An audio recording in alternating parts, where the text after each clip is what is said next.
can the debates reset this race? No.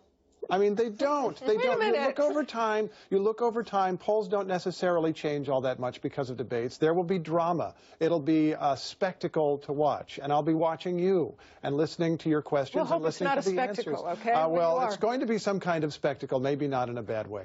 It's going to be extraordinarily interesting. It's extraordinarily important to our democracy that everybody, or a lot of people anyway, sit down and watch these people and think about them. But these are two individuals who've been in the public eye for decades. And so one night is not necessarily going to make a difference unless one of them was something horrible. I have to say, though, there's probably not been a debate quite like this one, and I think people are eagerly anticipating. Singular debates have effects. Right.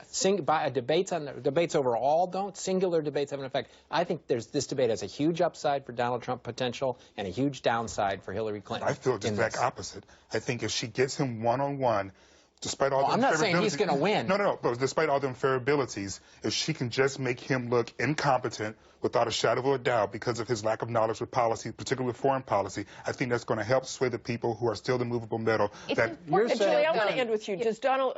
What would you do if you were Donald Trump when you approach these debates? Is it the Donald Trump that attracts the voters he has now, or does he change slightly, or is there something in between? I think Donald Trump's biggest weakness right now in a general election is that a lot of voters don't see him as presidential. He needs to go on stage. His base will stay with him. They are loyal to him through and through. He needs to go up there and look like someone that people can imagine for 4 years sitting in the Oval Office, going around the world and meeting with world leaders. Read a briefing book before the debate. That would be my advice. Read a briefing